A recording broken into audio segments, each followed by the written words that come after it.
Hello, this is Nathan Taylor with the fourth part of the tutorial for registration. So far we have created the login form, which will tell you that you do not enter all fields if you have not done so. So now we need to compare the passwords to make sure they match, check to make sure the username is already taken, and then register them. So that's what we're going to do in this part of the tutorial. Sorry. Right. So we're gonna move right along.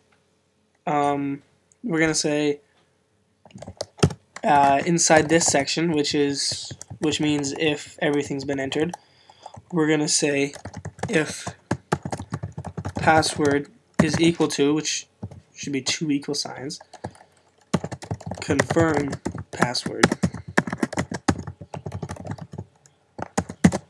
then we'll leave that part blank, else we'll fill in this part. Let's close this up. We'll say echo color red just to stand out as an error message, and bold it and say passwords do not match, and do a break at the end and echo the form. So if the passwords do not match each other, it will tell you that it doesn't, and if they do match each other, it will continue on. We're now going to find out if the username is already taken. So a comment is written with 2 slashes and then something, so that you can write whatever you want, and that will stay there just for future reference. So I'm going to write right here. I'm going to check availability. Sorry. Okay. So I'm just going to write info equals MySQL query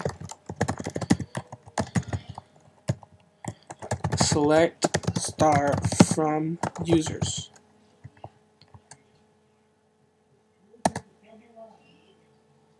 And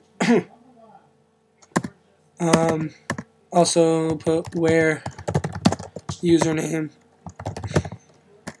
equals the value username string, actually, and then put num equals MySQL num rows. So this will count of info. So this will count how many rows exist where username will equal what they have entered for the username. This, in theory, will either be 0 or 1. 0 meaning that the username is free, and 1 meaning that it has been already used. So therefore we can say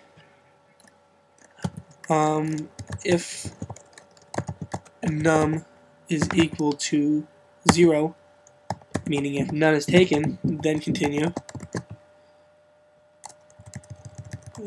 Okay. Else echo user the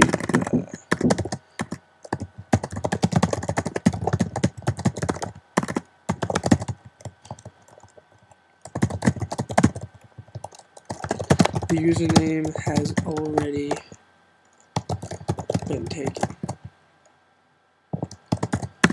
and break it and echo out the form yet again. So this is where we want to actually register them, because this means that they've entered all the fields, the passwords match, the username has not been taken, so now we can actually register them. And this is really easy. We'll just say register equals MySQL query insert into users values. There's only 3 values. Oh no, there's a few values. There's the username, the password, the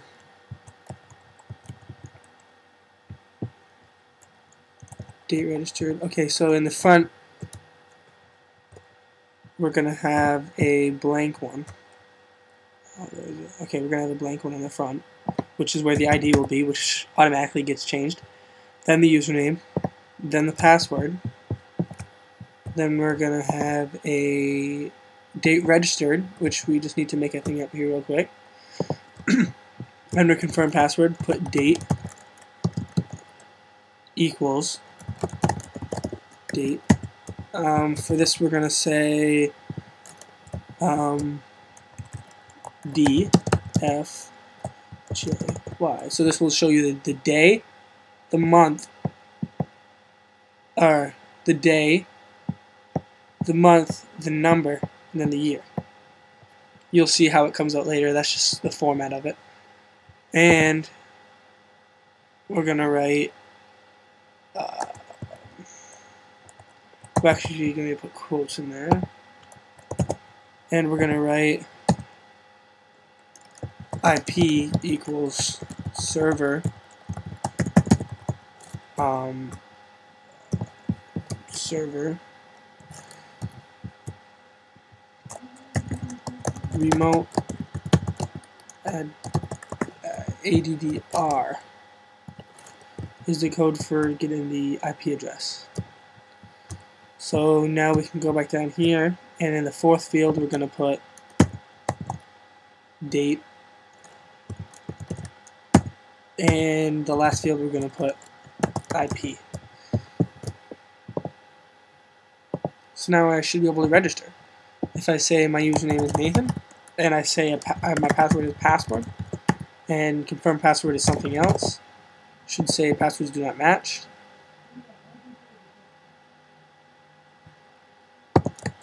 If I actually use the correct password in both places.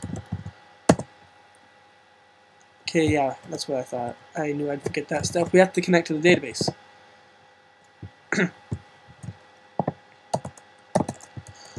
So we need MySQL query, or MySQL connect, and then the information there, which in my case is localhost.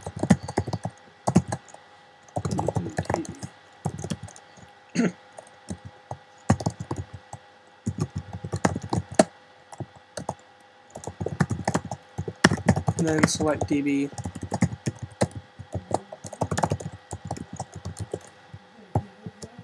Okay. I knew I'd forget that step. Okay, now I'm just going to resend it. So now it's blank, which, because we haven't read a message yet saying you successfully registered. So if I browse, my username pops up, Nathan, with my password, Sunday, February 21st, 2010, and comes up with my IP. And if I try to register again, using the same username but a different password, let's say Nathan, should say the username has already been taken, and therefore I cannot register with it. If I hit browse again, only mine shows up. So that's the fourth part of the tutorial. Please watch the fifth part, which we will touch up more on the registration end, and then we'll move into logging in. So thank you, and please subscribe and go to my website, and I'll see you in the next tutorial. Goodbye.